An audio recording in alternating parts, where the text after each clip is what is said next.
Muito bem. Pronto, nós cá vamos começando, as pessoas vão começando a entrar aos poucos. Pronto, eu gostava antes de mais de agradecer em particular ao professor Fernando Alexandre e ao José Carlos Ribas a amável disponibilidade para estar aqui connosco. Portanto, isto é um grupo, uma espécie de think tank informal que foi criado há 2 anos, no tempo da pandemia, que, para além da partilha de documentos e de informação, tem realizado com alguma regularidade sessões que têm a ver com a discussão de temas relevantes para o nosso país. Portanto, tivemos já aqui muitos oradores, desde o Sr. Ricardo Reis, o Paulo Rosado, da Alcisa, pessoas de muitas áreas de intervenção e de muitas linhas de intervenção. E, portanto, pareceu-nos que seria muito interessante nesta fase em que estamos do país, que tem a ver com o pós-pandemia, apesar da situação em que estamos muito crítica, como sabemos todos, ligada à atual conjuntura da guerra da Ucrânia, falar sobre um tema absolutamente fundamental para o nosso país, que é a questão do investimento estrangeiro e, sobretudo, como é que ele se deve reposicionar no atual panorama da nova ordem económica internacional.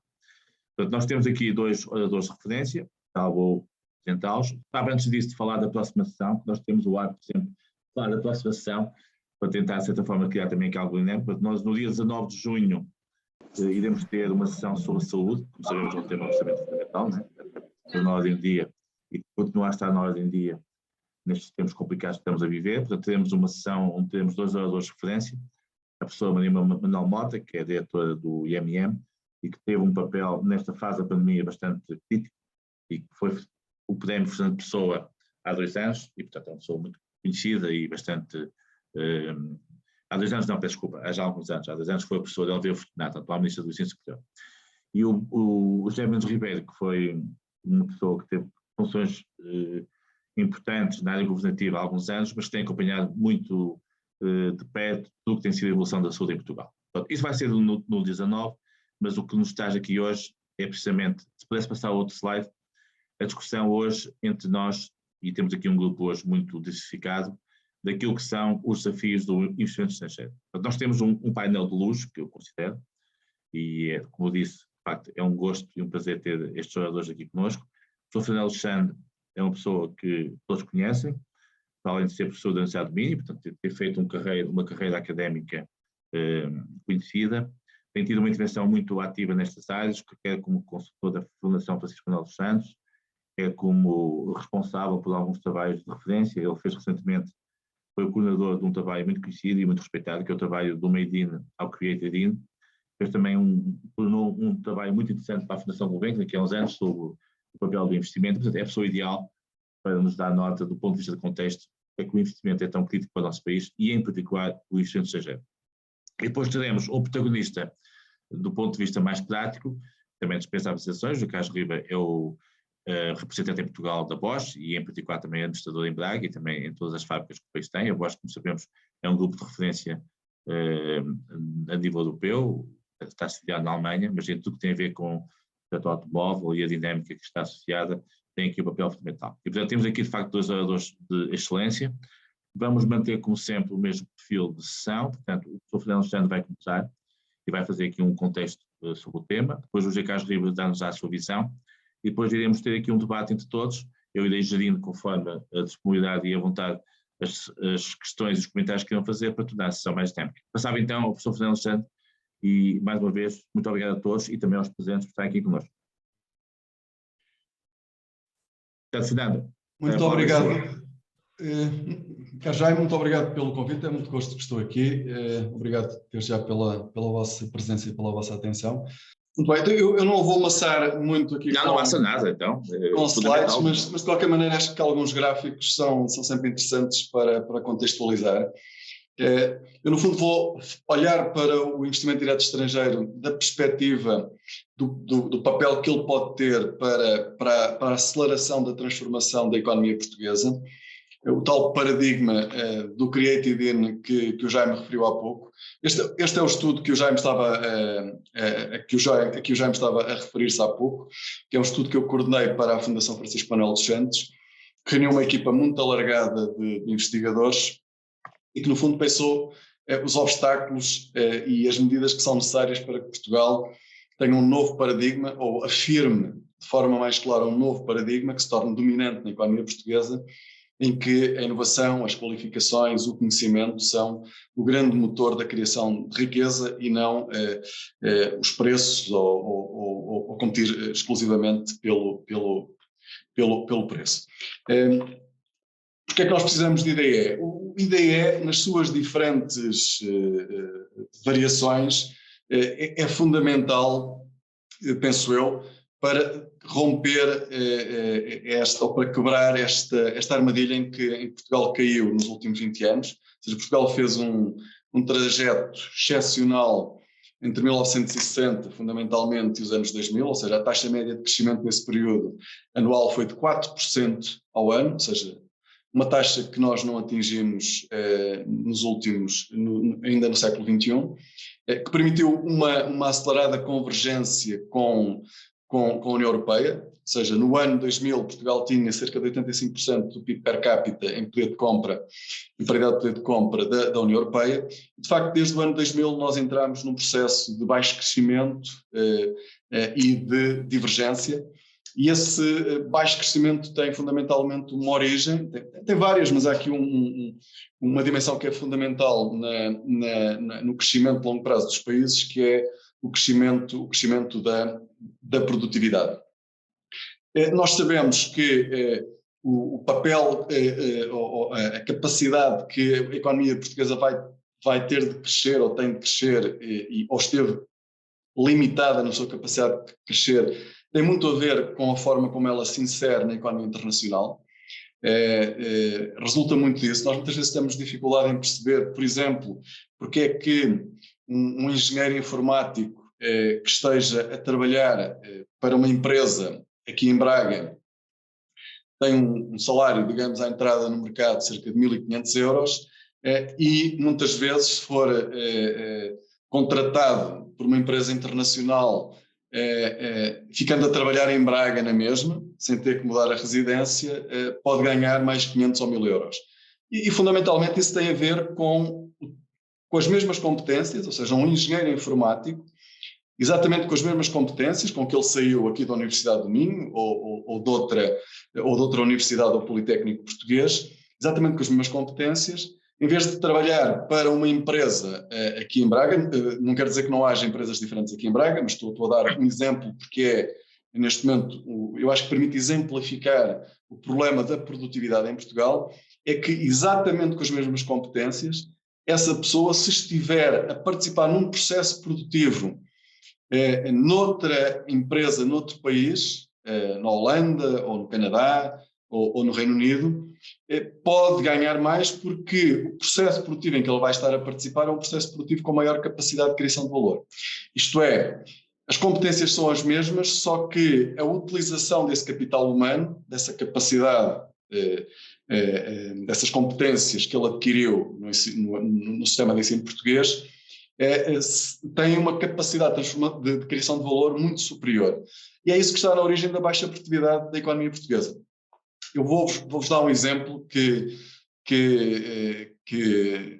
uma indústria que é muito importante em Portugal, que é a indústria ligada às componentes para o setor automóvel. Mais de 90% dos carros fabricados na Europa têm pelo menos uma componente fabricada em Portugal. Mas, no entanto, ou seja, a participação de Portugal nesse setor, que é um setor muito importante, é um setor com uma grande capacidade de criação de valor, fortemente inovador, a forma como Portugal está inserido nessa cadeia de valor pode ser descrita e depois tem um impacto na produtividade e naquilo que é a criação de valor das empresas portuguesas e depois nos salários, que é onde é que nós entramos, isto é, qual é a fase da criação de valor do automóvel, se quiserem, é que nós estamos. E de acordo com a Associação de Fabricantes da Indústria Automóvel, Portugal só tem 2 empresas portuguesas que são fornecedores de primeira linha, os chamados Tier 1, que é a Simoldes e a TMG Automotive. O grosso das empresas ligadas ao setor automóvel em Portugal são fornecedores de segunda e terceira linha. O que é que isso quer dizer? Quer dizer que produzem componentes de valor mais baixo e com menos incorporação incorporação de conhecimento, de qualificações e com menos inovação. Claro que temos aqui o Carlos Ribas, da Bosch, que pode dar exatamente um exemplo diferente. A Bosch é um dos maiores fornecedores de componentes da indústria automóvel, mas é obviamente um fornecedor de primeira linha, com grande inovação, e por isso é fantástico tê-lo aqui por várias razões, mas também por essa razão. E por isso o desafio da economia portuguesa é utilizarmos o trabalho qualificado que nós temos, as competências que nós estamos a gerar no nosso sistema de ensino, inseri-los em processos produtivos com grande capacidade de criação de valor. E nós não conseguimos fazer isso sem participar nas grandes cadeias globais de valor, sem produzirmos produtos, no fundo, para o mundo, e isso num indicador vai se resumir, por exemplo, no peso das exportações. E o peso das exportações, ou seja, nós não vamos conseguir fazer crescer a economia portuguesa sem aumentar o peso das exportações, em particular, sem aumentarmos o peso do valor acrescentado das exportações no PIB, que é um indicador até muito mais importante do que o peso das exportações no PIB, nós não vamos conseguir crescer sem aumentarmos esse peso. E para aumentarmos esse peso, nós precisamos de investimento direto estrangeiro.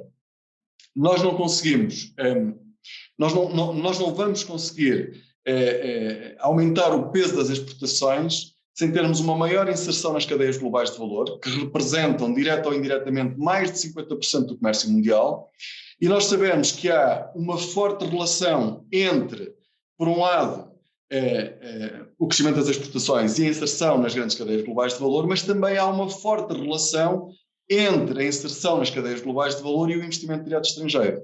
Ora, Portugal tem logo esta dificuldade à partida, do ponto de vista da sua capacidade de crescimento, que é uma fraca inserção nas cadeias globais de valor. Ou seja, Portugal é dos países da União Europeia que tem uma menor taxa de integração nas cadeias globais de valor. Isto é, nas nossas exportações, as exportações que estão associadas a multinacionais, Portugal é um dos países que tem um peso menor.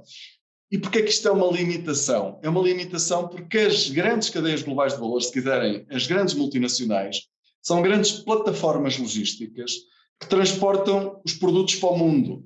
E se nós estivermos inseridos nessas grandes plataformas, nós colocamos muito mais facilmente os nossos produtos no mundo. E por isso o investimento direto estrangeiro, porque não é indiferente o investimento direto estrangeiro que nós queremos, ou seja, o investimento direto estrangeiro, e falarei um pouco disso, o investimento direto estrangeiro nesta perspectiva de termos a tal mudança, ou de acelerarmos a tal mudança do paradigma, do made in para o created in, tal paradigma mais assente na inovação, nas qualificações, no conhecimento, tem como uma condição fundamental a tal integração nas cadeias globais de valor, e nós sabemos que essa integração se consegue com mais investimento direto estrangeiro, porque há uma correlação muito forte entre essas duas variáveis. Qual é que é o problema de Portugal? É que Portugal está aqui representado neste gráfico, que foi apresentado no trabalho que eu coordenei para a Fundação Francisco Manuel dos Santos, que foi desenvolvido, liderado pelo Luís Catão do ISEG e pelo Pedro Faria, que está em Groningen, o António Martins e o Miguel Portela aqui do Minho.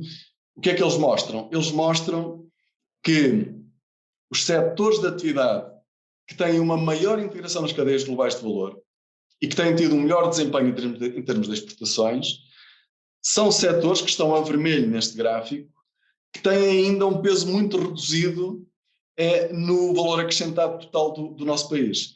Ou seja, os setores que no fundo conseguem ter uma melhor integração ainda não têm uma expressão muito significativa no nosso tecido produtivo.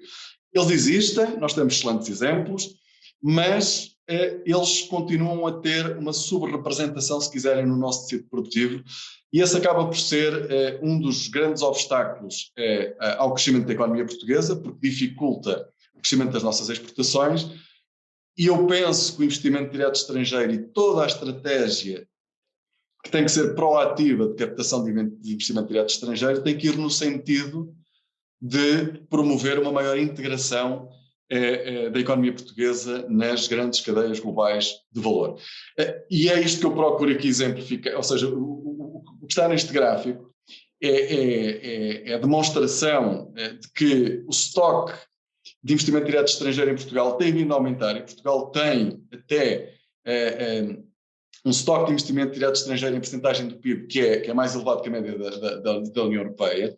Mas qual é que é o problema? É que esse investimento direto estrangeiro, que foi sem dúvida importante, porque como eu disse há pouco, o investimento direto estrangeiro tem muitas dimensões, ou pode ser relevante em muitas dimensões, mas grande parte do investimento direto estrangeiro que nós tivemos nos últimos anos, em particular na última década, desde a intervenção da Troika, foi para setores, teve muito associado às privatizações e teve associado a venda de empresas portuguesas que tinham uma participação estatal e que não é investimento direto estrangeiro de base, de criação de empresas novas que ajuda a transformar a economia portuguesa. Não, é simplesmente a falta de capital da economia portuguesa foi, em certa medida, saciada por esses fluxos de investimento direto estrangeiro que foram muito importantes,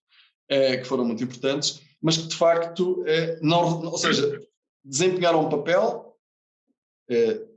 Portugal não tinha capital, basicamente, estava totalmente descapitalizado, fez parte até muitas dessas privatizações do memorando da Troika, assinado com a Troika, mas não é o investimento direto estrangeiro que vai transformar a economia portuguesa. E por isso nós precisamos de pensar um pouco mais sobre o tipo de investimento direto estrangeiro que pensamos para transformar a economia portuguesa. Só muito rapidamente, nós quando estamos a pensar em investimento direto estrangeiro em cadeias globais de valor, num país que tem a situação geográfica que Portugal tem, nós temos que ter excepcionais ligações internacionais, portos, aeroportos, ligações ferroviárias ao centro da Europa, de excelência, ou seja, nós não podemos mudar a posição do nosso país, que é fantástica, sob muitos pontos de vista, mas que do ponto de vista da inserção nas cadeias globais de valor apresenta alguns desafios, e por isso nós temos que ter dos portos mais eficientes do mundo, dos melhores aeroportos do mundo, das melhores alfândegas do mundo, porque são dimensões absolutamente cruciais para pelo menos não agravar custos da nossa posição geográfica em termos da nossa competitividade, da competitividade das nossas empresas.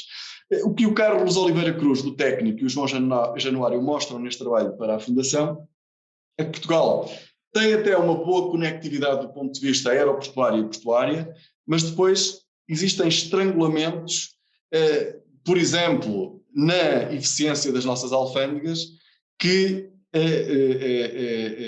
são um obstáculo e que acabam por reduzir de forma muito significativa a eficiência e a qualidade da nossa conectividade internacional. E por isso, do ponto de vista do investimento direto estrangeiro, é fundamental para qualquer... E do investimento direto estrangeiro, e depois o que se aplica ao investimento direto estrangeiro aplica-se em geral ao investimento. Ou seja, um investimento que seja feito em Portugal deve ser pensado, ou deve ser feito a pensar no mercado global, obviamente tem em conta os custos de transporte e a inserção, a eficiência com que nós nos inserimos nas grandes cadeias logísticas internacionais. Este é um índice do Banco Mundial. Nós ganhamos algumas posições nos últimos anos, mas continuamos em 23º, e esta é uma dimensão onde não há margem para termos um mau desempenho. Devia ser uma prioridade do país, do ponto de vista das infraestruturas internacionais, termos as melhores ligações, mais eficientes, quer ao centro da Europa, quer em termos de ligações portuárias e aeroportuárias. Eu não preciso dar exemplos como a discussão sobre o aeroporto de Lisboa ou investimentos sucessivamente adiados no Porto de Leixões. Há muitos outros casos que são conhecidos e que mostram uma incapacidade muitas vezes de decidir e de executar, e que num país como Portugal, que tem a posição que tem, não tem explicação. São simplesmente absurdos. Obviamente, uma dimensão também fundamental é a ligação, é o 5G, hoje em dia, não é? São as ligações de internet que são também cada vez mais importantes. Eu se calhar vou acelerar aqui um bocadinho. Não, à vontade, estamos com vontade.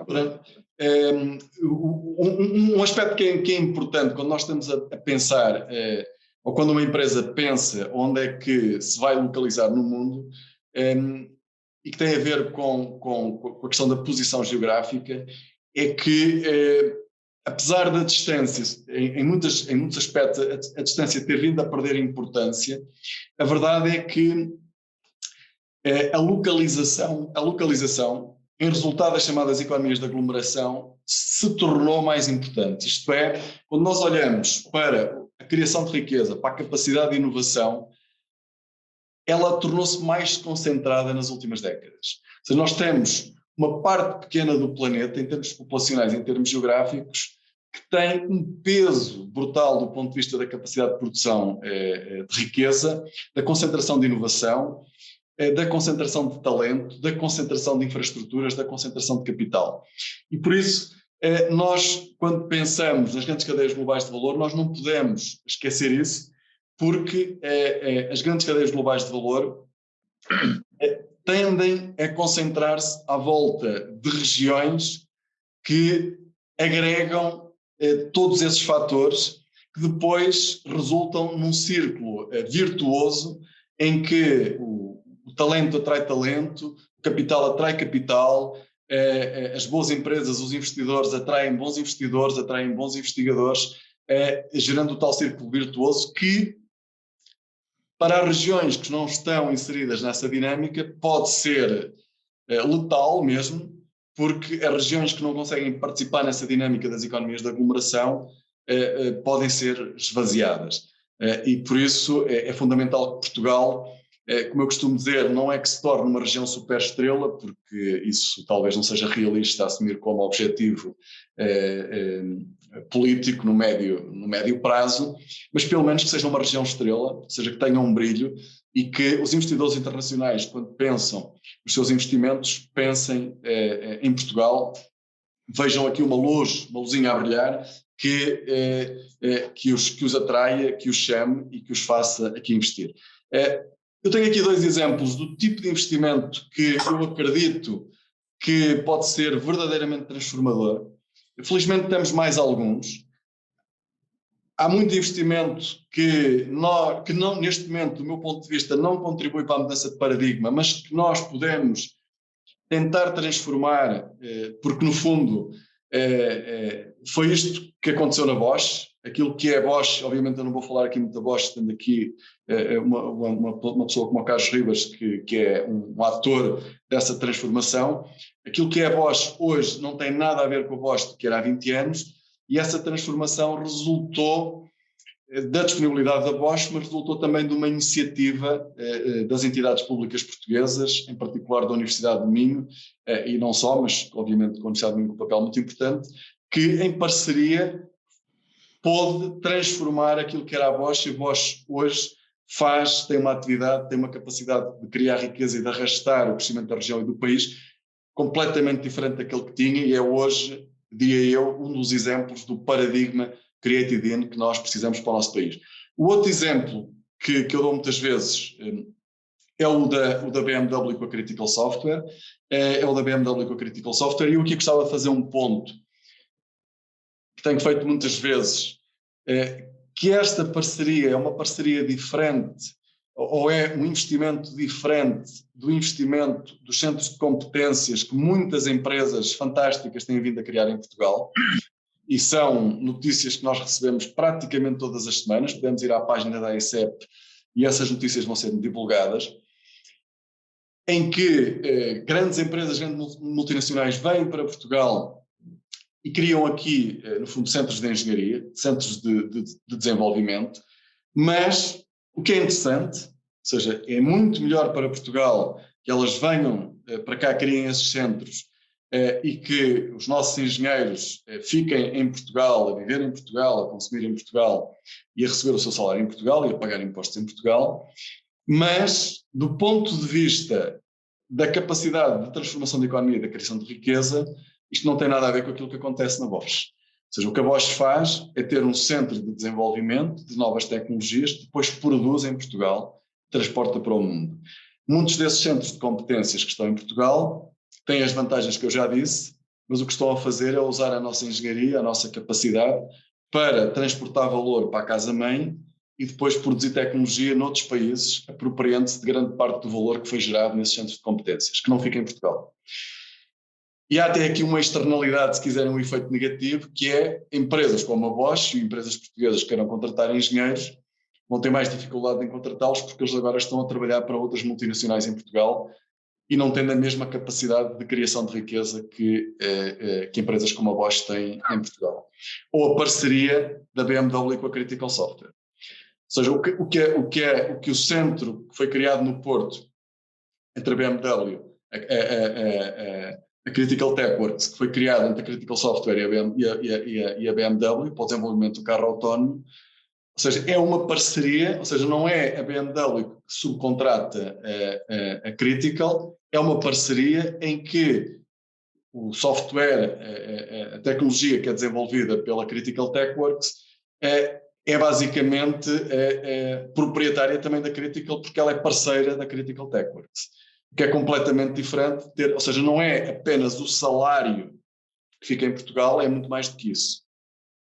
Ou seja, há uma parte dessa tecnologia que, digamos, que é proprietária. E isso muda completamente o conceito e a capacidade de criação de valor.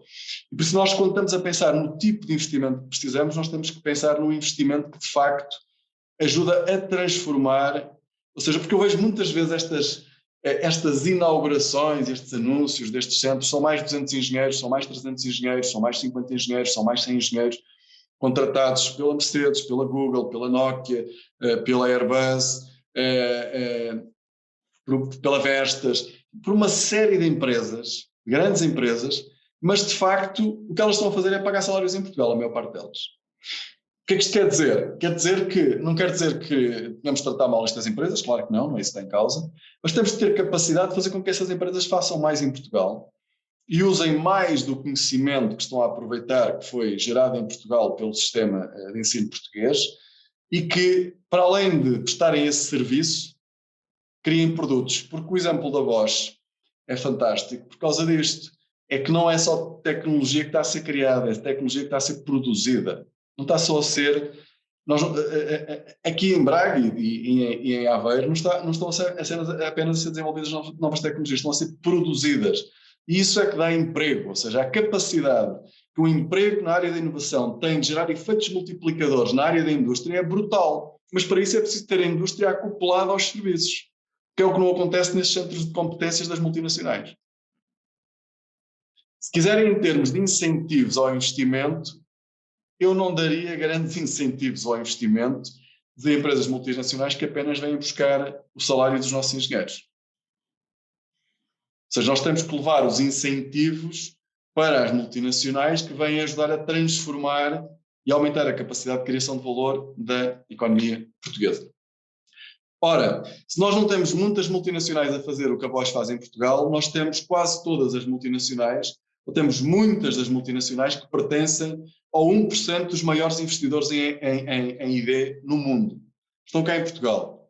E por isso aquilo que nós temos que fazer proativamente, o sistema de ensino superior, as empresas portuguesas, as entidades públicas portuguesas, é levar essas empresas que já estão em Portugal, que muitas vezes são lideradas por portugueses, grandes gestores portugueses, como o Carlos Ribas, que estão à frente dessas multinacionais, e conseguir com que elas passem a fazer coisas diferentes do que têm feito até agora. E isso passa por, de facto, darmos os incentivos e termos uma estratégia para que não estejamos, digamos, aqui à espera que elas venham, mas tenhamos uma atitude proativa para ir buscar essas multinacionais e que a atividade delas se insira numa estratégia de desenvolvimento do país, porque senão muitas vezes, não quero ser mal entendido, essas multinacionais têm uma dimensão quase extrativa. O que elas vêm fazer é buscar o nosso capital humano. Volto a dizer, é ótimo que esse capital humano não tenha emigrado e fique em Portugal, mas fica altamente subaproveitado do ponto de vista da capacidade de criação de riqueza que está a gerar. Eu se calhar deixo agora o... Sim, senhor. E depois passamos à discussão, está bem? Eu digo queria dizer só mais uma coisa em relação à governação. Muito bem, sim, senhor. Os slides que eu tinha aqui era sobre o ambiente económico. Muito bem. Nós, sob muitos pontos de vista, nós temos um dos regimes mais abertos da atração do investimento direto estrangeiro. E temos vantagens numa série de dimensões, desvantagens noutras. O país também deve olhar para isso, porque, como dizia um dos membros do Steering Committee deste estudo da Fundação Francisco Manuel dos Santos, Nós não podemos ter uma desvantagem na posição geográfica do ponto de vista do custo de transporte dos nossos bens e serviços e depois termos também enormes desvantagens do ponto de vista da fiscalidade, do ponto de vista da legislação laboral, que continua a ser uma das mais rígidas do mundo. Ou seja, nós até podemos ter uma desvantagem competitiva numa determinada área, mas não podemos acumular desvantagens. Isto é, nós temos que conseguir olhar para os nossos fatores de competitividade e, digamos, ter, para as pessoas da ICEP, por exemplo, quando vão vender o nosso país, ser fácil vendê-lo, porque temos muitos fatores positivos de competitividade para mostrar. Ponto final, em relação à governação, eu só gostava de dizer o seguinte. Foi feito um trabalho encomendado pelo governo português, pelo ex-ministro da Economia, o Pedro Cisa Vieira, pela OCDE, que é um trabalho muito interessante, sobre investimento direto estrangeiro. Fernando, já agora dá nota de que este trabalho foi divulgado a todos os participantes. Ok. Em relação entre as PMEs e o investimento e isso tudo. Ou seja, esse trabalho acaba por ter é posterior ao estudo da Fundação, mas acaba por explorar muitas dimensões que são referidas no estudo. Aliás, esta secção contou com a colaboração do Joaquim Oliveira Martins, que era precisamente foi diretor da nossa ideia. Da nossa ideia, exatamente. Mas o que é que acontece? Esse estudo que olha para muitas dimensões de como é que nós podemos ter um investimento direto estrangeiro que de facto promove a difusão da inovação e faz crescer as nossas PMEs, porque esse tem que ser o grande objetivo, fazer crescer as nossas empresas. As PMEs não são aquelas que existem necessariamente agora, ou seja, são qualquer empresa que nasce em Portugal que tem condições para se tornar grande. Como eu costumo dizer, nós temos que pensar que as empresas que vão transformar a economia portuguesa são empresas que nem sequer existem ainda. Que é isso que tem acontecido com os unicórnios que têm surgido, são empresas que ninguém antecipou. E por isso, na estratégia de governação, que tem que ter esse objetivo de transformação do tecido económico, nesse estudo da OCDE refere-se a algo que nós também referimos neste estudo, que é a fragmentação, que eu já referi num estudo que fiz para a Associação Comercial do Porto, em que dei a ICEP precisamente como exemplo. Nós temos este processo de governação muito espartilhado. Ou seja, temos muitas entidades que nem sempre se coordenam devidamente e que têm instrumentos que são fundamentais para atrair o investimento direto estrangeiro, se houver uma estratégia muito clara para atrair esse investimento direto estrangeiro.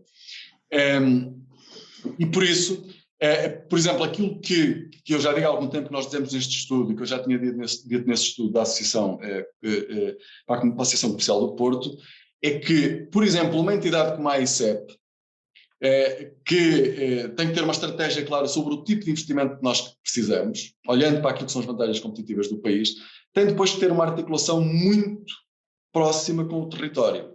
Aquilo que eu defendi no estudo que fiz para a Associação Comercial do Porto, e que voltei a defender neste estudo da Fundação Francisco Manuel dos Santos, é que o modelo de governação, ou seja, nós, quando falamos de regionalização ou descentralização em Portugal, nós não temos necessariamente de criar parlamentos regionais, mas nós temos que ter agências nacionais que são inteligentes e que conhecem o país e que estão próximas do país. Nos dias de hoje não faz sentido haver distância, mas essa proximidade tem que se refletir na própria orgânica das entidades das agências nacionais. O que é que eu quero dizer com isso? É que as entidades regionais, em particular as CCDRs, que têm um papel absolutamente fundamental e cada vez mais importante de articulação com os municípios e com o poder central, são entidades que obviamente têm que ter uma palavra a dizer. Em entidades como a ICEP, o COMPET, a Agência Nacional de Inovação, que são agências nacionais, mas que têm que ser sensíveis às necessidades, às vantagens competitivas das regiões e aos interesses das regiões, sob pena de termos políticas que são cegas, que são desenhadas a nível nacional e que, no fundo, não respondem aos interesses de nenhuma região em particular. Obrigado pela vossa atenção. Bem. Excelente, Fernando, como sempre, uma verdadeira lição. Obrigado. E que obviamente não tenho dúvidas que vai suscitar depois aqui alguma discussão entre todos. Passava agora de imediato ao José Carlos Ribas, muito obrigado também pela sua disponibilidade para nos dar aqui o caso de sucesso e a sua visão a partir da Bosch e do exemplo que tem em Portugal. Muito obrigado. A Bosch Camel primeira aqui em Praga, nós tanto desenvolvemos uma série de produtos, desenvolvemos e produzimos uma série de produtos para a indústria automóvel. Neste momento somos cerca de 3.300 pessoas aqui na nossa fábrica em Praga e faturamos desde há 5 anos consecutivos estamos a faturar acima de 1.000 milhões de euros dos nossos produtos. Os nossos produtos, de uma forma geral, dividem-se em a solução infotainment, normalmente conhecido pelos autorrádios, sistemas de navegação, sistemas profissionais que contemplam a parte dos displays para os autocarros, até temos nos bancos e os aviões, os painéis de instrumentos, penso que, não sei, mas talvez 40% dos painéis de instrumentos produzidos na Europa sejam da nossa fábrica, unidades de controle, de comando e controle do parte do veículo, sistemas de controle, tanto cobrança automática de passagem em determinadas localizações de autoestradas. Fazemos também painéis de instrumentos para veículos de duas rodas, seja recreativos e executivos.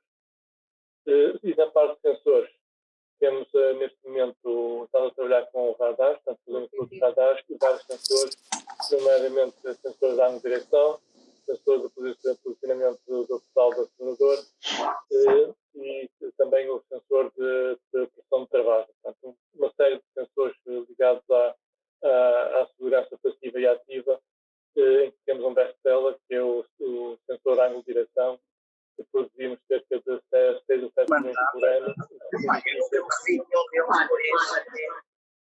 Acho que... Não sei se me estão a ouvir. Estão a ouvir. Continua, por favor. Mas estamos com o som um bocado baixo. O Carlos Ribas, se calhar tem que aumentar um bocado o som, peço desculpa. Parece que há aqui algumas dificuldades. Ok, não sei se estão a ouvir melhor agora. Agora estamos, se calhar. Ok. Portanto, também estava a falar, portanto, temos alguns produtos que são extremamente interessantes para nós, portanto, nomeadamente o sensor de ângulo de direção, em que produzimos cerca de 6 a 7 milhões por ano, significa que em cada 2 veículos que vai para a estrada na Europa, uma dessas peças sai desta fábrica, para nós. A nossa estratégia aqui em Braga passa pelo país, passa pela cidade, passa pela universidade e as interfaces com os outros polos de conhecimento, o INL, CEIA, portanto, todos os polos de conhecimento em Portugal. Uma forte aposta na inovação, projetos de inovação e desenvolvimento de produto. Na parte de laboratórios também extremamente importante para a validação e qualificação dos produtos lançados no mercado. Uma atividade logística bastante lean, bastante otimizada. Uma parte da industrialização dos nossos produtos, neste momento considerado benchmark dentro da Bosch, e obviamente acabamos portanto, todas estas disciplinas na manufatura e acreditamos que conseguimos fazer alguns dos melhores produtos na nossa área de mercado. Dentro dos contextos das dificuldades que as empresas multinacionais estão a passar neste momento em Portugal, eu tenho 2 ou 3 casos que penso que seria importante refletir. Portanto, um deles tem a ver com a disponibilidade de talento no mercado nesta altura. É uma das maiores dificuldades que estamos a viver. Não é Portugal. Eu sei que os meus colegas na Alemanha, na Hungria, na Roménia, todos eles estão a passar pelo mesmo, mas em Portugal também está a ser uma situação bastante crítica, que é a disponibilidade de talento no mercado. Principalmente nas áreas das engenharias, muito ligadas às áreas de engenharia de software. Nós, com o investimento estrangeiro, é um meio para estimular o crescimento económico do país e que é extremamente importante que isso aconteça para Portugal. Sendo Portugal um país um pouco descapitalizado, portanto, este investimento das multinacionais que vem para Portugal é bastante importante. Mas também, como disse há bocadinho o professor, não queremos apenas alugar mão de obra. E nós, na Bosch, temos tido um cuidado, ou pelo menos eu tento ter um cuidado, de que nós queremos fazer coisas que sejam únicas. E mesmo dentro da Bosch, temos algumas estratégias que eu debato facilmente quando vamos para as discussões anuais, e nós queremos fazer em Portugal, queremos fazer em Braga, algo que nos esteja a ser feito em todos os lados, porque quero fazer mais do mesmo não faz sentido. E para isso, eu argumento normalmente com as ligações que temos às universidades, com as ligações que temos aos centros de conhecimento e também com o suporte que o governo português dá, que também é bastante significativo e importante nestas situações. Isso tem-nos permitido realmente crescer nas áreas de desenvolvimento, ter já algumas competências únicas. Nós, nos últimos 9 anos, submetemos mais de 90 patentes. Portanto, algo que em Portugal devemos ter, provavelmente, empresas que mais patentes submetem. sabendo que nós começámos estes projetos de inovação muito fortes na Universidade do Minho, há 9 anos.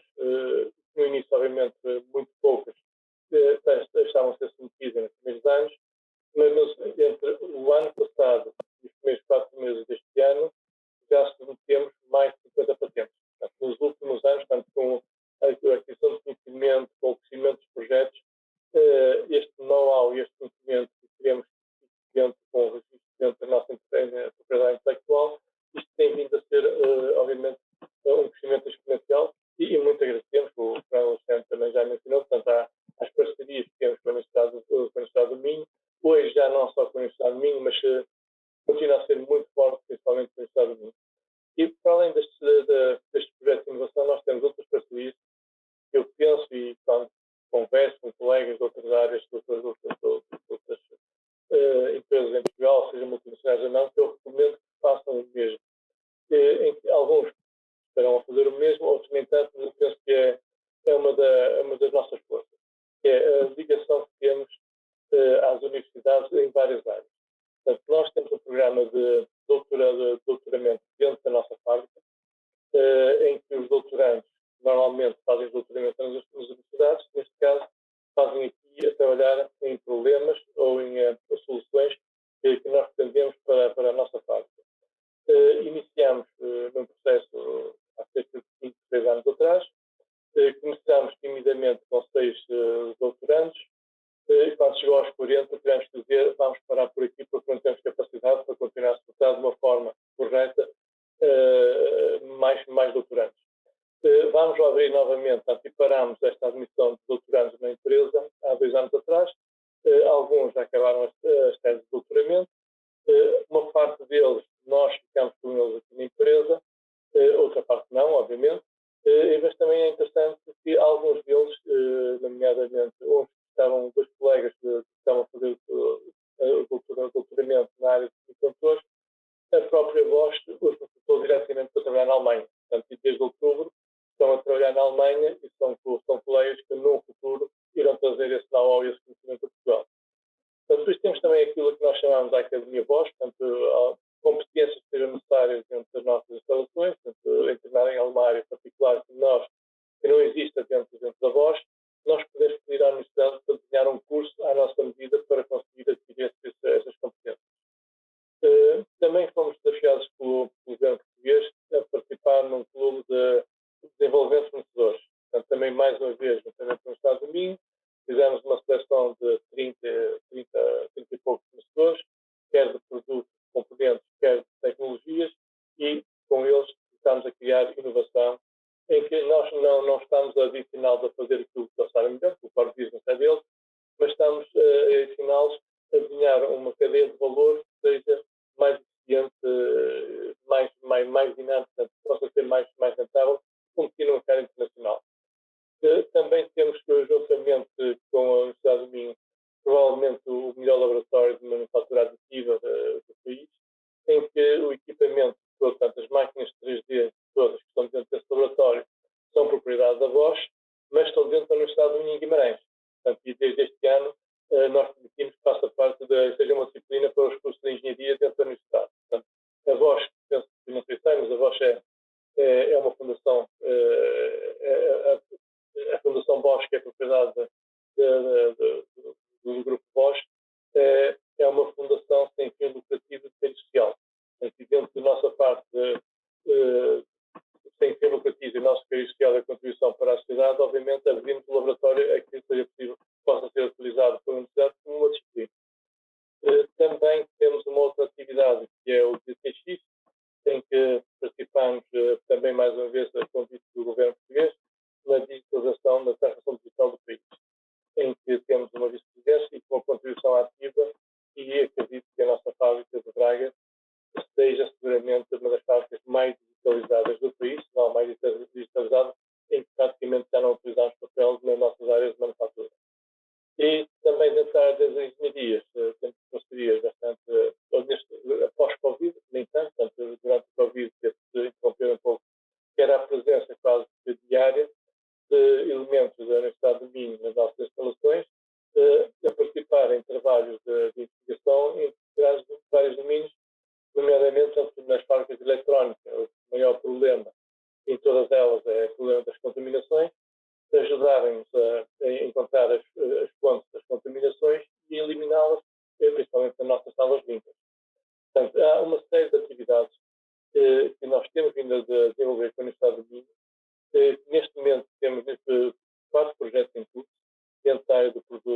máquinas da Bosch em Portugal. Carlos Ribas, Carlos Ribas, eu pedia para falar um bocadinho mais alto, está bem? É que não ouvi um bocado baixo, desculpe. Eu tenho pena, mas eu não sei se consigo, portanto, não sei, eu vou tentar falar mais alto, não sei se agora estará um pouco melhor, portanto, eu estou a falar... Sim, peço desculpa, agora ouvimos melhor. Portanto, eu estava a dizer, portanto, que hoje estas parcerias com as universidades, portanto, não existe apenas na Bosch em Braga, todas as fábricas da Bosch em Portugal têm parcerias com universidades, a fábrica de Ovar com a Universidade do Porto, a fábrica de Aveiro com a Universidade de Aveiro. Muito bem. E sem dúvida que são fatores fundamentais para o crescimento nas áreas de desenvolvimento que temos tido e que, como eu disse há bocadinho, tanto a fábrica de Braga, nos últimos 9 anos já fez uma solução de mais de 90 patentes. Muitas das inovações que também têm nascido aqui em Braga e também em Aveiro e em Ovar, neste momento algumas delas são situações únicas. Portanto, nós desenvolvemos aqui um conceito de optical bonding, que é um conceito que aplicamos no painel de instrumentos uma tecnologia que, independentemente da forma como o sol bater no painel de instrumentos, finalmente encadeia quem vai a conduzir e perde a informação que está no painel de instrumentos. Com esta nossa solução, a informação está sempre presente e o encadeamento de quem vai a conduzir o automóvel nunca acontece. Portanto, do ponto de vista de segurança, quer segurança por encadeamento, quer segurança por ter a informação sempre presente, é obviamente muito importante. Portanto, isto é apenas alguns exemplos daquilo que nós temos vindo a fazer nas áreas de desenvolvimento e parcerias com as universidades. A nível de crescimento, obviamente, nós temos tido um crescimento muito acentuado nos últimos anos.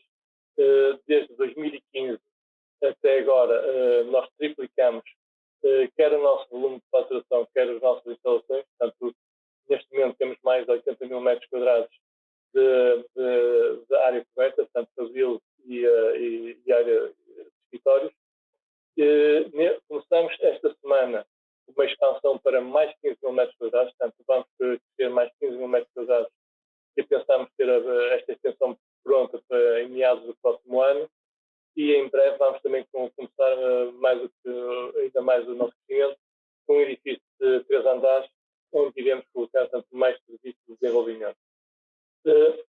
Portanto, do ponto de vista relativamente ao tema ao desafio que fizemos para participar nesta reunião, portanto, o desafio do investimento estrangeiro, eu penso que do parte do país existe uma contribuição e um interesse ativo para que o país e as empresas investam principalmente nas áreas de desenvolvimento, porque o crescimento passa por aí. Quem não inova, quem não inventa, quem não cria soluções novas não cresce e, portanto, o dessas empresas não será os mais promissores. No nosso caso, entendemos que o governo apoia e ajuda com um problema, que é a morosidade. E neste projeto de inovação é hoje. Amanhã deixa de ser porque alguém se lembrou da mesma ideia e já o fez. Aqui, portanto, penso que há algo a fazer. O governo tem que nos ajudar para que este processo de validação das candidaturas seja muito mais célere. Também na parte da validação de determinados processos, por exemplo, o nosso processo trabalha muito com máquinas raio-x.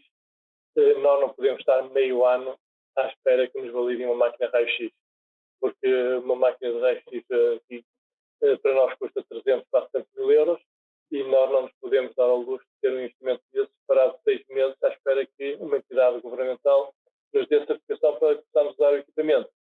Portanto, e quando nós temos que comprar 7, 8 ou 10 máquinas, é demasiado dinheiro investido para estar parado. Obviamente que aí também há um problema que o governo terá que alterar, terá que mudar para que os investidores estrangeiros não se sintam, acreditem mais nos processos e que vejam que há uma vontade de acelerar, de tornar células os processos para que as coisas funcionem.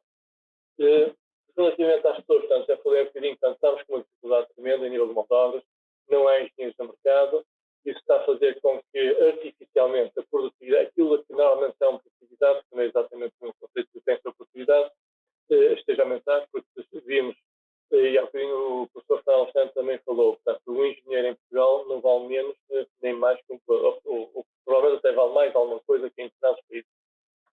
Um médico, uma enfermeira, um piloto não limpa melhor, não trata pior um doente, nem pilota pior um avião do que qualquer outro país do mundo. Portanto, a produtividade, que é a capacidade de dar trabalho a um determinado valor, eu penso que em Portugal até é maior do que qualquer outro país, porque damos o mesmo ou mais por menos dinheiro. Portanto, o nosso problema aqui é salários baixos. E nós, colocando a produtividade ao nível dos outros países, então é muito fácil, é só aumentar salários. E ainda bem que estas novas tecnologias têm obrigado a que isso aconteça. Eu sei que muitos colegas meus não gostarão de estar a ouvir, não gostam de ouvir aquilo que eu provavelmente estou a dizer, mas eu fico contente que estas novas tecnologias obriguem a que realmente haja uma competição forte e que os salários aumentem por força desta competitividade. Tenho pena que isso não aconteça em todas as áreas, para que realmente pudéssemos subir salários em todas as áreas em Portugal. Mas dizer que Portugal é um país que não tem produtividade, penso que não faz sentido. Eu nasci em Portugal, mas vivi mais de metade da minha vida fora de Portugal, desde o Japão até os Estados Unidos, vivi fábricas em França. Portanto, o capital humano português não está nada a dever a qualquer outro país do mundo. Temos um problema que realmente há algo que é preciso descobrirmos o porquê. Se o português trabalha mais horas por dia, tem menos dias de férias por ano, se dá o mesmo output que os outros, então isto não é um problema de produtividade, isto é um problema de salários. Temos que aumentar salários. E para aumentar salários, aí sim falta-nos aquilo que os outros têm. Não temos marcas. Não temos uma Google, uma BMW, não temos uma Toyota, não temos algo onde realmente o fim da cadeia cria o valor. Em Portugal, eu penso que nós estamos, e sem dúvida que temos equipas muito, muito boas em várias fatias da cadeia de valor. Mas onde realmente se cria riqueza, por norma, é no fim da cadeia de valor. E Portugal, aí estamos muito pobres, aí temos muito pouco. Uma Google fatura mais do que o produto interno bruto português. Portanto, nós faltamos a ter marcas, falta muito brand, realmente possa ser internacionalizado e que crie riqueza, e riqueza de uma forma sustentável, no fim da cadeia. Portanto, eu penso que aí, no meu entender, um dos maiores problemas que nós temos é que não temos empresários, não temos que tenham conseguido fazer marcas que sejam conhecidas a nível mundial e que criem esse valor que, se nós olharmos para o ébito de uma BMW, é superior ao ébito de todas as empresas que existem em Portugal. Do meu ponto de vista, não é um problema de produtividade, não é um problema de capacidade, simplesmente de dedicação, nem tempo, nem horas de trabalho do povo português. Faltam-nos marcas onde realmente ganha dinheiro, para criar valor no fim da cadeia. Porque nas várias fatias da cadeia de valor, eu não tenho dúvida nenhuma que Portugal é muito competitivo e tem talento e competência suficiente para se bater com qualquer país do mundo. Muito bem. E de momento eu tenho muita pena não poder apresentar aquilo que gostaria. Mas olha, o Carlos Ribas, se depois puder pedir para enviar a apresentação, nós partilhamos, está bem? Muito bem. Nós vamos então agora. O meu tempo já está mais ou menos. Não, está tudo bem. Nós vamos agora passar aqui uma open discussion, como é de costume, e portanto eu vou convidar algumas pessoas e quem quiser também pode colocar questões. Eu começava talvez por perguntar ao António Saraiva, que é o presidente da CIP, que está aqui connosco, se quer fazer um pequeno comentário sobre o tema. Ele também tem sido um grande estudioso e um grande autor de sistemas. António, quer fazer um pequeno comentário? Jaime, poderei fazer. Boa tarde a todos. Estou prejudicado porque uma consulta médica que se atrasou impediu-me de estar logo à hora e por isso não ouvi o Fernando, a quem mando um abraço, mando igualmente ao Carlos Ribas, Carlos que já não vi há algum tempo e tive agora o prazer de ouvir. Comentário obviamente breve, porque estamos aqui fundamentalmente para ouvir os dois convidados, mas algumas notas que tirei desta última intervenção do Carlos, já que, como disse o Fernando, fiquei prejudicado de não o poder ouvir. Obviamente Portugal tem, na minha perspectiva, problemas de duas dimensões. Tem um problema nitidamente conjuntural, este que estamos a viver agora com a escassez das matérias-primas, a interrupção das cadeias de abastecimento, os altos custos energéticos, fruto primeiro da pandemia que vivemos, e os seus efeitos na economia, para além do social, e agora a questão da guerra e o que isso traz, e a constatação das dependências com que lamentavelmente estamos e que estas crises, se outro mérito não têm, é evidenciar as dependências que lamentavelmente criamos e que agora teremos que saber corrigir a toda a pressa, não apenas Portugal, obviamente, a Europa enquanto região económica e cada um dos seus Estados-membros, fazendo pela vida, perdoem-me a expressão, e aí Portugal tem que fazer de facto pela vida, e aí cai nos problemas estruturais. Portugal tem problemas estruturais que não resolve ciclicamente, e não é porque é o governo A, o governo B, ou porque estamos reféns primeiro de políticas da Troika, depois da geringonça. Não, isto já vem, o Fernando está farto de chamar a atenção para isso, nós não crescemos digno desse nome há 20 anos, por isso passam sucessivos governos e Portugal não tem, porque tem problemas estruturais, e tem problemas estruturais que não resolve este problema enorme do crescimento. E ele assenta, obviamente, num conjunto de questões, desde logo nas reformas, que não há a coragem, não houve até agora, na minha perspectiva, a coragem dos sucessivos governos, quer em apoio parlamentar, quer em maiorias absolutas, que já tivemos, não tiveram a coragem de fazer as 3 grandes reformas que, para mim, já deveriam ter sido feitas e que são também, na minha perspectiva, a mãe de algumas soluções, não são obviamente de todas as soluções, mas a reforma da administração pública, tornando-a mais eficiente, entregando aos cidadãos e às empresas com mais eficiência, com mais qualidade e aliviando a sua carga pela redução da despesa, e lamentavelmente não é isso que se tem verificado. Não havendo redução da despesa, não há margem, não há folga orçamental para estimular a economia, premiar o investimento, acarinhar o investimento. Por isso, uma grande reforma da administração pública na perspectiva de a tornar mais eficiente, com mais qualidade, e num tempo em que falamos da digitalização, da transição digital, não se compreende como é que as empresas já vêm trabalhando nessa transição há tempos a esta parte. Vínhamos falando como sabemos, na indústria 4.0, enfim, já vínhamos numa senda de digitalização. Esta empresa que o Carlos lidera é prova enfim, de toda essa evolução e do bem-estar que isso nos traz e da qualidade de vida que nos permite, mas a digitalização na administração pública está por fazer e por isso a burocracia asfixiante que temos em cima de nós, porque quando se diz que há atrasos, como o Carlos chamava a atenção, dos atrasos nas candidaturas, de facto, não apenas nas candidaturas, toda a burocracia que nos esmaga no nosso dia-a-dia enquanto cidadãos e enquanto empresas, é essa burocracia, é essa eficiência da máquina pública que lamentavelmente persiste. Depois a outra reforma, a reforma fiscal, porque interrompeu-se a reforma do IRC, vem-se agora dar um cheirinho no IRS na tentativa de melhorar o rendimento, uma vez mais das famílias, e a focalização do Orçamento do Estado, dos sucessivos Orçamentos de Estado, nessa melhoria dos rendimentos, que sendo necessária, não deveria ser determinante, e estes últimos orçamentos têm apenas e só, na minha perspectiva, apostado nessa melhoria dos rendimentos e anulado, esquecendo a economia e as empresas, mas a questão da reforma fiscal estimulando aí, premiando o investimento, estimulando o investimento, e há formas e benchmarking de outros países para que o possamos fazer se não tivéssemos, como eu penso que temos, iniciativa própria, imaginação capaz para o poder fazer. Mas se não fosse por benchmarking, poderíamos decalcar alguns modelos. E, finalmente, a justiça, a reforma da justiça, porque a morosidade dos tribunais administrativos, dos tribunais fiscais, a morosidade, e tudo isto depois representa que o investimento não somos, comparativamente com outros países, atrativos, e aqueles que vão tendo algum capital, com todas estas limitações destes problemas estruturais, têm algum receio em fazê-lo. As questões conjunturais vêm a somar a tudo isto. E, de facto, quando se fala que temos uma necessidade de recursos humanos, temos em todos os setores e em todas as atividades, não é apenas nas tecnológicas ou naquela que o Carlos aqui apresentou, temos em todos os setores de atividade uma enorme falta de recursos humanos. Enfim, isso tem outras origens, tem outras causas.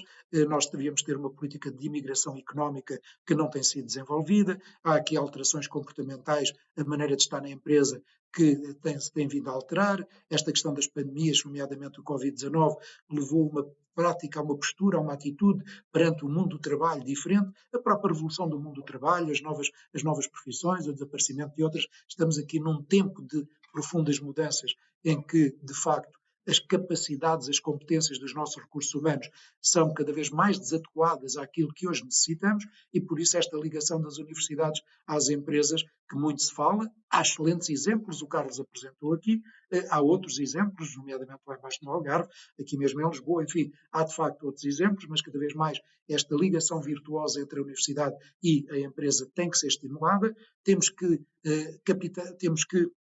qualificar e requalificar os nossos recursos humanos, porque as novas competências não se compadecem, estes tempos, esta nova economia, não se compadece com aquelas competências que hoje a maior parte dos trabalhadores têm. E depois uma última, levando para o fim desta já minha longa intervenção, não quero ser mais um palestrante, a questão da qualificação, a questão dos salários, como o Carlos dizia. Não nos esqueçamos que a matéria-prima empresarial que o país tem, a economia portuguesa, assenta, como seguramente todos sabemos, 1.300.000 empresas de que somos feitos, 1.200.000 são micro e pequenas empresas até 10 trabalhadores. Temos 42 médias e temos apenas 1.600, número de 1.700 grandes. Esta é a matéria-prima que temos para desenhar a nossa economia e a transformar. E por isso aquilo que temos que saber fazer todos é com políticas públicas corretas, com iniciativas empresariais ajustadas, transformarmos, porque mais do que recuperar é transformar a economia. E esta transformação e ousadia existe, Carlos, porque quando se diz que não temos empresários e eles têm dado excelentes provas disso, apesar da crise nós estamos com um desemprego de que todos, enfim, nos admiramos, ainda bem que assim é. As empresas têm mostrado uma enorme resiliência, temos investimento, temos projetos empresariais nessas médias empresas excelentes, não é preciso ir para as grandes.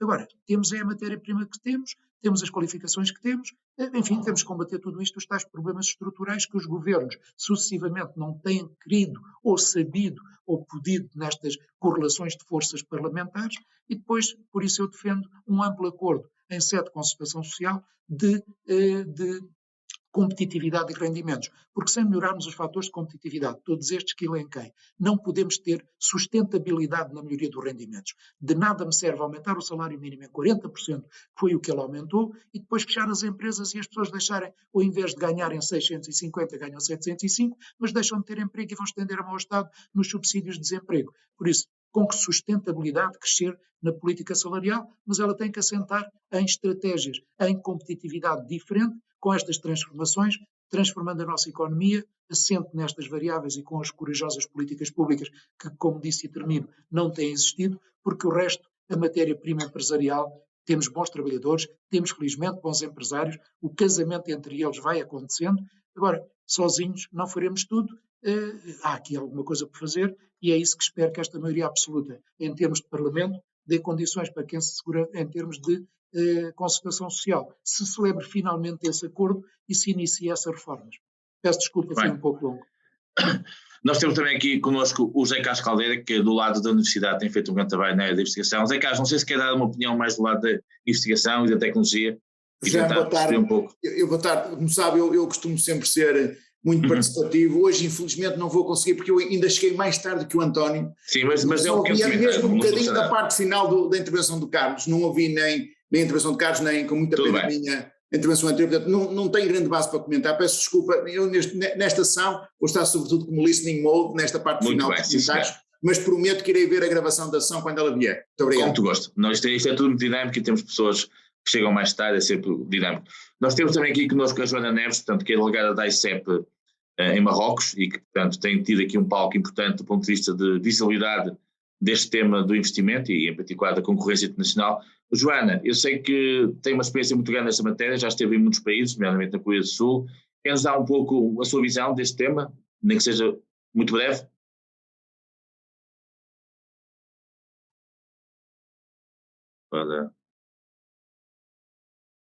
Joana, não sei se ouviu. Se quer estar com dificuldades. Joana, não nos conseguiu ouvir? Já me está a ouvir? Já estamos a ouvir, já, sim senhor. Ok.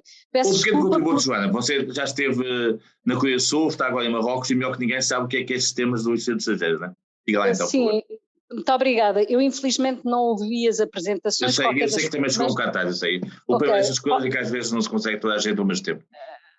Qualquer das formas, relativamente ao investimento estrangeiro e contrariamente a muitas opiniões sobre as questões laborais, que somos pouco competitivos, etc.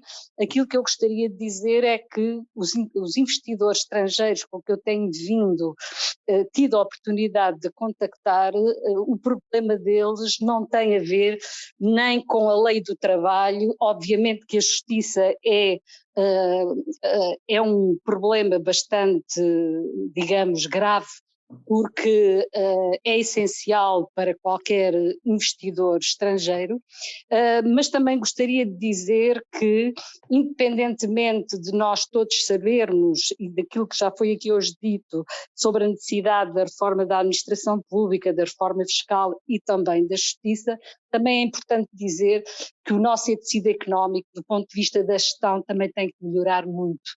Ou seja, é essencial que as empresas compreendam onde estão, para onde querem ir e com que meios. E aquilo que é a nossa experiência de contacto com algumas empresas, naturalmente que há exceções, o nível de gestão das empresas e de estratégia das empresas não é verdadeiramente adequado no que respeita às necessidades dos seus processos de internacionalização. Eu ficar-me-ia por aqui porque gostaria de ouvir outros comentários, porque como não ouvi as apresentações, sim, não sei por onde devo continuar. Mas temos aqui pessoas muito interessantes. Eu vou pedir agora à Denise, que é uma estudiosa destes temas também do estrangeiro e da marca e tudo que está associado. Denise, quer fazer um pequeno comentário para depois eu passar ao professor Fernando Alexandre e ao José Carlos Ribas? Boa tarde, muito obrigada, Jaime. Felicito todas as apresentações e mais uma vez a iniciativa excepcional do Jaime nesta matéria. Eu pergunto, gostava de ouvir ambos os oradores. Pergunto ao professor Fernando Alexandre. Eu prestei muita atenção ao que disse relativamente ao alinhamento com o desenvolvimento económico, uma estratégia de desenvolvimento económico do país e estratégias inteligentes de desenvolvimento territorial. E, portanto, isto num registro de marcas ou submarcas, suponho eu, territoriais e uma marca Portugal. E eu pergunto-lhe se percebi bem essa ligação, que foi um dos aspectos que tocou entre outros mais, e qual o papel das universidades, porque há universidades em todo o país, nessa ligação entre umas marcas regionais, empresariais, territoriais e uma marca Portugal, havendo aqui um modelo de desenvolvimento económico comum, uma visão comum, alinhada. E perguntava ao doutor engenheiro Carlos Ribas, tendo já diagnosticado que, para já eu prestei também muita atenção ao que disse, e de facto a Bosch é um exemplo excepcional de developed in Portugal e não de made in Portugal. E isso é o salto que a meu ver se tem que dar na economia portuguesa. Tem que se passar do made in para o developed in, ou para o designed in. E portanto eu pergunto-lhe o que é que, se nas vossas soluções desenvolvidas em Portugal que exportam para fora, se quem compra essas soluções sabe que isso é produto português. E isto é uma questão, e uma questão que deriva desta é o que é que falta, estando já diagnosticada toda a situação, o que é que falta para termos então essas marcas empresariais que nos permitam dar este salto qualitativo e entrar então no tal círculo virtuoso de talento atrai talento, capital atrai capital, ideia atrai ideia, e portanto era isso que gostava de ouvir da sua parte. Muito obrigada. Aqui mais algumas pessoas que vão falar, Francisco Salazar e tudo, mas vamos lugar passado aos nossos oradores e depois a seguir temos uma nova ronda que será final, nós normalmente costumamos terminar às 7h30. Começava pelo Fernando Alexandre, se quiser comentar o António Saraiva, o José Carlos Caldeira acabou por não fazer grande intervenção e nomeadamente aqui a Joana Neves e também a Denise. Muito obrigado pelos comentários. Um cumprimento ao António, que já não vejo há muito tempo. Em relação à questão que no fundo as questões da Joana Neves e do António estão ligadas com a questão das reformas, das necessidades que há ou não. Aquilo que eu acho em relação às reformas é que há áreas, no fundo como o Carlos Ribas referiu, como eu também tinha referido na minha intervenção, como o António Saraiva também referiu, em que nós de facto não nos podemos dar ao luxo de ser ineficientes. Nós temos tantas desvantagens em tantas dimensões que não nos podemos dar ao luxo de ter um sistema de alfândegas que é dos mais ineficientes do mundo. Não podemos.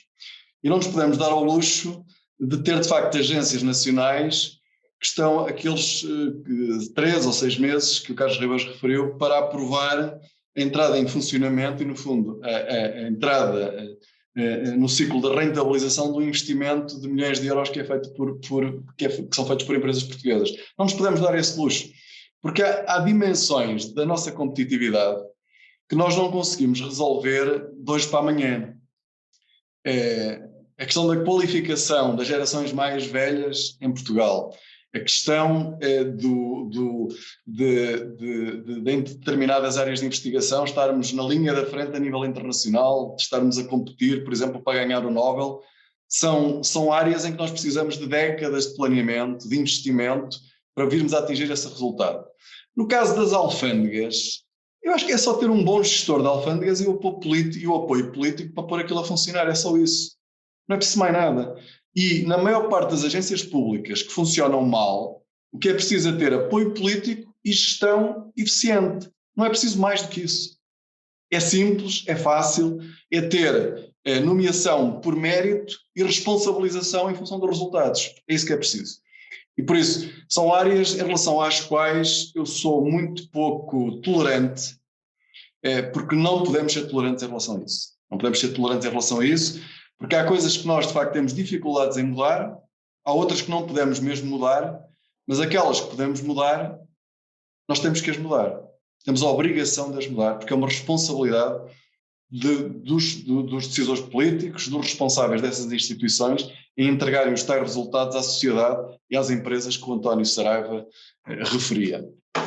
Eu costumo dar o exemplo, ou seja, nós estamos no extremo ocidental da Europa. Nós devíamos ter o sistema mais rápido do mundo de recolha de bagagens e de saída e entrada dos aeroportos. Para compensar, eu já passei mais tempo numa fila de espera num aeroporto do que passei dentro do avião, vindo de uma viagem da Europa. Isto é indescritível. Eu faço uma viagem longa e depois passo mais tempo em terra em Portugal à espera de mostrar o passaporte. Isto é simplesmente indescritível. Nós temos a obrigação de ter os aeroportos mais eficientes do mundo. Do mundo. É este o objetivo. E quem não tem este nível de exigência não está a perceber o mundo em que nós vivemos. Porque a distância de Frankfurt ao Porto de avião, eu não vou conseguir mudar muito. Não vou conseguir mudar muito. E em termos relativos vai ser mais longe sempre vir ao Porto do que ir a Amsterdão. Não há hipótese, vai ser sempre. E a Bruxelas. Vai ser sempre mais longe. E por isso, naquilo que nós podemos mudar, nós temos que mudar e quem não percebeu isto, acho que não percebeu nada do que é a competitividade do país. E por isso, as reformas e tudo isso, podemos ter interpretações diferentes sobre o que é que significa. Para mim, reformas são mudanças que tornam as instituições mais eficientes e as colocam ao serviço dos cidadãos e das empresas. E basicamente cumprem a sua missão, que está escrita muitas vezes na lei orgânica ou na carta de admissão dos serviços. E por isso é simplesmente as pessoas entregarem resultados, os dirigentes entregarem resultados. Depois, há dimensões onde de facto a Joana Neves desvalorizou a questão da legislação laboral. A legislação laboral ou a falta de competitividade fiscal ou os atrasos na administração pública, cada um deles por si só pode não ser um problema. O problema de Portugal é que tem um mix em que em quase todas estas dimensões nós não temos um bom desempenho. E quando juntamos estes fatores todos, eles de facto funcionam contra nós e tornam mais difícil captar investimento. Eu vou dar o exemplo que dou muitas vezes. Quando nós falamos de IRC, até o Donald Trump ter reduzido a taxa de IRC para 25%, pôs a taxa de IRC dos Estados Unidos na média internacional, a taxa de IRC dos Estados Unidos era a mais alta do mundo. Não efetiva, mas a nominal era. Era a taxa de IRC mais alta do mundo. Isso não impedia todas as empresas de quererem investir nos Estados Unidos. Porquê? Porque eles têm o ecossistema de inovação mais dinâmico do mundo, têm um mercado enorme, têm o sistema de capitais mais eficiente, ou seja, têm um conjunto de fatores que compensa uma fiscalidade que não é competitiva. O problema de Portugal é que tem a taxa de IRC mais alta do mundo, tem uma das legislações laborais mais rígidas do mundo, não tem comboios para a Europa, isso não existe, é preciso levar os bens de caminhão, estou a ver que é uma coisa muito competitiva, quando vivemos um choque energético e temos taxas de carbono e temos portagens em Espanha, quer dizer, não perceber isto, nós precisamos de uma ligação de comboio ao centro da Europa, acho que é também não perceber uma parte importante daquilo que está a acontecer no mundo, quer dizer, e é isto tudo junto, quer dizer, é esse cocktail que nós não podemos ter, ou seja, temos que ter uma combinação de fatores diferente, que jogue mais a nosso favor. Por isso, eu costumo dizer, ainda ontem tive esta discussão, não me costumo ouvir falar muito sobre a urgência de reduzir o IRC, eu já o propus várias vezes, mas até eu aceito que não se mexa nisso, ou que não se mexa no IRS, porque temos uma dívida brutal e para mim a prioridade sempre foi descer a dívida, porque é o maior risco para os portugueses, é absolutamente prioritário descer a dívida, mas temos que mexer noutras áreas, nós não podemos pensar é que não mexemos na fiscalidade, não melhoramos a legislação laboral, não adaptemos o nosso sistema de competências, não melhoramos as nossas infraestruturas internacionais. Quer dizer, se nós desvalorizamos cada um destes fatores, depois a nossa economia é o que é. É o que é. Quer dizer, depois não nos podemos queixar. Porque se há uma coisa que hoje não falta, são indicadores de comparação internacional. E por isso, quem não vê isto, acho que não está mesmo a ver qual é que é a posição de Portugal no mundo. Não está mesmo a ver, porque as pessoas têm que perceber que nós estamos num mundo competitivo em que os outros países têm, por estarem mais inseridos nas cadeias de valor internacionais, são muito mais competitivos do que nós, porque eles vivem essa concorrência de uma forma ainda muito mais intensa. Porque isto é assim, quanto mais inseridos nós estamos nas redes internacionais, mais competitivos nós temos que ser, porque para nos aguentarmos lá dentro nós temos mesmo de ser competitivos. E esse é logo um fator desfavorável para Portugal por estar não tão bem integrado nas cadeias de valor internacionais. Pois, só respondendo aqui à questão da Denise, o papel das universidades e a questão da marca regional e nacional é direto. É direto porque as nossas universidades têm especializações diferentes, quer do ponto de vista das suas capacidades de investigação, de produção de conhecimento, dos seus centros de excelência do ponto de vista da investigação, quer do ponto de vista das competências, das qualificações que oferecem. E por isso, aquilo que a Universidade do Minho oferece, a Universidade de Aveiro, a Universidade do Porto, ou o TAD, ou o Politécnico de Leiria, ou o Técnico, ou a Universidade do Algarve, são coisas diferentes, apesar de tudo, apesar de haver uma grande complementaridade, uma grande sobreposição. A Universidade do Minho, se calhar, tem áreas onde é muito mais competitiva, a Universidade de Aveiro tem outras onde é muito mais competitiva, e na atração do investimento direto estrangeiro, que eu estava a referir há pouco, a excelência da investigação em determinadas áreas, a qualidade dos diplomados em determinadas áreas é uma das marcas das regiões. A Universidade do Minho tem uma das suas áreas fundadoras, a informática, e não é por acaso que nós temos um cluster de informática nesta região, e não é por acaso que muitas empresas internacionais dessa área se vêm instalar em Braga porque sabem que esse cluster existe aqui. O que é que se quer dizer? Sabem que existem empresas dessa área, potenciais fornecedores, parceiros. Existe uma universidade, eu participei em várias reuniões com a ICEP até, quando estava na reitoria da Universidade do Minho, em colaboração com a Invest Braga, e nós recebíamos investidores internacionais. A informação que eu tinha que lhes mostrar era quantos diplomados é que tinha na área de informática, das ciências da computação, matemática, química, física, qual era o número de diplomados por ano, quais eram as projeções para aumentar esses números. Para terem uma ideia, quando nós recebíamos empresas que estavam a pensar em instalar centros tecnológicos aqui, aquilo que nós fazíamos era colocar investigadores a apresentar papers, porque eles apresentavam basicamente a sua investigação para os diretores de investigação dessas multinacionais, e por isso o que nós mostrávamos era a qualidade do conhecimento que era aqui desenvolvido. E por isso sim, a ligação é direta. Isto é, nós não conseguimos pensar numa marca para Braga sem pensar na Universidade do Minho. A Universidade do Minho faz parte da marca Braga. A Universidade do Porto, obviamente, também não é possível ter uma estratégia de desenvolvimento para o Porto desligado da marca da Universidade do Porto e das áreas de excelência que a Universidade do Porto tem. A mesma coisa para Aveiro e assim sucessivamente. E por isso, sim, a ligação é direta e aquilo que tem que haver é uma forte articulação entre as entidades nacionais, as agências nacionais, a ICEP, Compete, a ANI, as regiões e, no caso de concelhos com a dimensão de Braga e com a dimensão que já tem, pode até haver uma ligação direta com o concelho e, sobretudo, foi uma coisa que eu não falei há pouco, e que foi uma falha na minha intervenção inicial, é que Braga tem uma agência local de investimento, a Invest Braga, que foi pioneira em Portugal, que foi exemplo para a Invest Porto, e que esteve na linha da frente a nível europeu, precisamente num movimento que hoje é reconhecido como fundamental, que é precisamente o das agências locais de investimento, que devem ter uma forte articulação com as entidades nacionais. E mais uma vez aí, quer com a presidência do Ricardo Rio, quer com a direção do Carlos Oliveira, que na altura, quando saiu de secretário de Estado da Inovação do governo de Pedro Passos Coelho, que eu também participei, que depois veio fundar essa agência em Braga, que tem tido um papel absolutamente essencial na trajetória da atração de investimento direto estrangeiro e de desenvolvimento desta região, criando uma marca regional e sempre tentando promover um forte diálogo com as agências locais, nacionais, incluindo com o governo.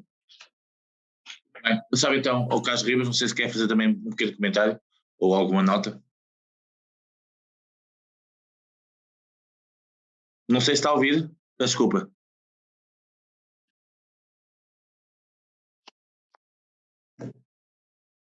Está com o microfone desligado. Tem que ligar o microfone, peço desculpa. Ok, penso que já estou a ouvir. Portanto, estava a dizer, relativamente à questão, o que é que nos diz, porque é que nós ainda não temos aquilo que os outros já têm?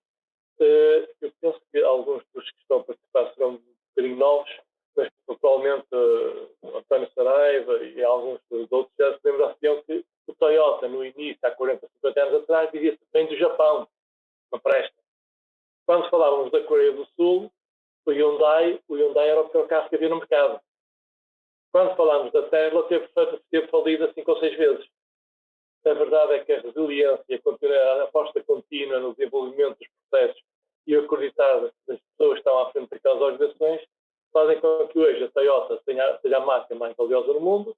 E eu lembro quando vinha o Toyota Corolla, que até veio o slogan Toyota veio para ficar, havia ali uma publicidade do género, mas que a Toyota era vista como um veículo menor. A Hyundai, tanto que hoje ganha campeonatos do mundo de rallies, era uma marca de automóveis que também ninguém queria. Portanto, e havia uma série de situações que isto não é interpretação minha, são os factos, é a realidade daquilo que aconteceu ao longo do tempo. A verdade é que a Toyota fez um trabalho excepcional, principalmente nos Estados Unidos, em que colocou equipas em várias áreas dos Estados Unidos a falar com o povo americano, a perguntar que tipo de veículo eles queriam ter. E definiram vários veículos que seriam os veículos que se adaptariam exatamente ao mercado americano. E depois fizeram o mesmo na Europa. Portanto, e hoje a Toyota é a marca de automóveis que mais vende no mundo. O mesmo aconteceu com a Hyundai. Eu lembro-me há uns 15 anos atrás, nós, Bosch, fazemos painéis de instrumentos, mas não somos conhecidos por ser mais baratos. Somos conhecidos porque temos muita inovação, porque temos alguns produtos que penso que são de bastante qualidade, mas não somos conhecidos por ser mais baratos. E uma vez surpreendeu-me que a Hyundai, há uns 15 anos atrás, portanto, que era uma marca menor, tivesse a pedir cotações à Bosch de painéis de instrumentos. E eu surpreendeu-me, mas a Hyundai quer mesmo os nossos painéis de instrumentos? E o nosso colega das vendas disse, a Hyundai quer ser uma marca premium no futuro. E a verdade é que vão conseguir. A verdade é que, com resiliência e com o passar dos anos, eles estão a conseguir chegar aí. Nós, aqui em Portugal, e conforme estava um bocadinho António Saraiva, eu não tenho dúvida que com os meios que dispõem pequenos empresários assim, fabulosos, não tenho dúvida nenhuma disso, conheço muitos, são realmente empreendedores natos, com características fantásticas, com os meios que dispõem, com os recursos que têm, fazem resultados que dificilmente seria difícil de outra maneira. Agora, não conseguimos esta internalização para criar escala. E aí nós podemos olhar para outros, por exemplo, o problema, há bocadinho falasse da distância. Não há país mais distante no mundo do que o Japão e a Coreia. Eles têm o sucesso que têm. Países pequenos, estamos demasiado pequenos. Ok, a Suíça também é muito pequena e faz o que faz. A Holanda é muito pequena, faz o que faz. Portanto, nós temos alguma coisa. A Luxemburgo, estamos a falhar, não é pela falta de competência, na falta de conhecimento das pessoas atualmente. No passado já foi. Mas esses anos que temos de atraso comparativamente ao Japão, que fez este caminho já começou há 40, 50 anos, a Coreia do Sul, que também já começou há muito tempo, a Alemanha, que após a Segunda Guerra Mundial teve o desenvolvimento que teve, e onde havia meios de defesa no mundo que tinham o conhecimento, e infelizmente Portugal não fazia parte desses países, recuperar esse atraso, que tem vindo a ser recuperado e nos últimos anos, penso, de uma forma bastante acentuada, mas ainda temos um atraso considerável. E temos que ter alguém por trás que nos vá suportar de uma forma financeira e de uma forma com capacidade de conhecimentos para que esses empresários que vão querer criar marcas, que se internacionalizem e que depois venhamos a ganhar o tal valor acrescentado, as tais margens significativas no fim da cadeia de valor, porque nós temos gente muito boa a fazer eletrónica, a fazer software, a fazer a injeção de plástico, a fazer estamparia, sem dúvida que temos gente muito, mas são fatias da cadeia de valor, e não é aí que se ganha o dinheiro. O dinheiro ganha-se no fim da cadeia. Os meus colegas alemães ficam muito surpreendidos quando eu lhes digo isto, e eu depois pergunto, ok, mas quanto é que a Bosch, que é um fornecedor de serviços e de produtos, tem débito, quanto é que tem uma Mercedes, quanto é que tem uma BMW? Portanto, não é comparável. Não é porque não estamos no fim da cadeia de valor, embora a Bosch tenha a vantagem de que com a sua inovação e soluções inovadoras que está permanentemente a apostar no mercado, enfim, não é das que mais sofre com essas situações por não estar no fim da cadeia de valor. Nós temos a Tesla, teve falida várias vezes, mas continuou sempre a apostar na inovação e a acreditar num modelo de negócio que ultimamente tem vindo a ver que realmente é um modelo de sucesso. E este modelo de sucesso que acredita que é um modelo de sucesso nos últimos 2 anos, porque nos 10 anos anteriores era um modelo que pouca gente acreditava, para além do Elon Musk, que sempre acreditou positivamente naquela sucesso. Pelo menos passa com o iPhone. Se nos lembrarmos do Steve Jobs, também teve falido várias vezes. O iPhone é o que é hoje. Portanto, agora, em Portugal, nós também temos um bocadinho que é quando calhou mal, faliu e acabou, não se fala mais daquilo. Portanto, nem sei se temos esta capacidade de, mesmo depois de perder, voltar a apostar e acreditar que vai ser possível. Mas isso, mais uma vez, pode ser fruto do conhecimento e o know-how da tecnologia e de outras áreas de conhecimento. Em Portugal, deixámos começar a crescer muito tarde. Ainda temos alguns anos atrás. Eu, como disse, vivi no Japão, vivi nos Estados Unidos, tive a lidar fábricas em França. Não é pelas pessoas. Seguramente não é pelas pessoas. Muito bem. Nós estamos a chegar às 7h30, infelizmente. Eu sei que o José Alexandre também está aqui um bocado pressionado, mas eu tinha aqui o Francisco Soares e o Sebastião Azevedo Feio. Se quiser fazer um comentário muito breve também, para tentarmos ser rápidos. Faço rapidamente, é só para dizer que ao ouvir os 2 oradores, Fernando Alexandre e o Carlos Ribas, enquanto ex-gestor do Compet, fico muito satisfeito de ter colaborado na decisão de atribuir ao consórcio Bosch Universidade do Minho 50 milhões de euros de um financiamento em 2016. E posso-vos garantir que foi muito rápida essa atribuição. Por isso, 6 anos depois, só posso dizer, e acho que isto é um tom de otimismo com que acaba esta sessão, para dar os parabéns aos oradores e ao Jaime Pesado por essa oportunidade. Penso que é muito importante. Muito bem, Francisco, muito obrigado. Sebastião, também penso eu dizer qualquer coisa, faz favor. Eu gostava de fazer um comentário, mas o tempo vai tarde e não há respostas simples para problemas complexos, não é? Ótimas intervenções, incluindo o Dr. António Saraiva, que é muito lúcido, mas eu não posso deixar de dizer 2 outras coisas muito telegraficamente. Primeiro, eu estive hoje à tarde na sessão da comemoração do aniversário da AEP, onde esteve o Sr. Presidente da República, onde esteve o Sr. Ministro Costa Silva e onde o Presidente da AEP apresentou um estudo muito importante sobre a situação de Portugal e um conjunto de medidas que entende a AEP que são necessárias para o nosso relançamento. Não é? Depois o Sr. Presidente da República, em todos os aspectos, focou de uma forma, não posso deixar de dizer brilhante, como é normal nele, as questões de contexto em que Portugal já tem problemas de dívida externa e de dificuldade de gestão da coisa pública desde o século XVI, não é? Portanto, temos que pensar um bocadinho nisso.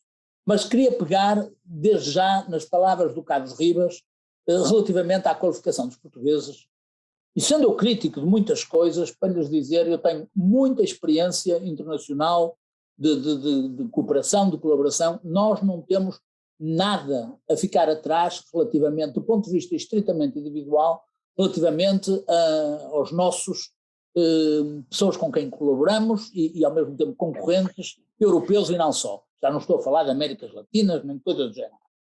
nós temos, na minha perspectiva, um problema muito complicado no plano europeu, não podemos ser negativos, no plano da competição com os países avançados, nós temos um problema muito complicado de um déficit de organização coletiva, um déficit de modelo de gestão e um déficit de disciplina individual e coletiva que se revela em coisas pequenas como seja começarmos sistematicamente atrasados reuniões e coisas do género. Não é? Portanto, nós temos um problema de organização e disciplina coletiva e individual. Agora, noutro plano, há naturalmente um conjunto de questões estruturais muito importantes. Eu vou mencionar uma, aquela chamada análise dos componentes principais que nós usamos em engenharia para analisar problemas complexos, que é o problema da justiça. Não é? Parece-me indubitavelmente que, se eu tiver que nomear, há muitos casos, se eu tiver que nomear um problema grave de Portugal, eu não tenho um segundo de hesitação, que é o problema do funcionamento da justiça, como todos percebemos, e do sistema de regulação, que leva a que nós estejamos anestesiados há muitos anos, e em que, por exemplo, em 2021 descobrimos a dimensão brutal da corrupção em que temos vindo a viver.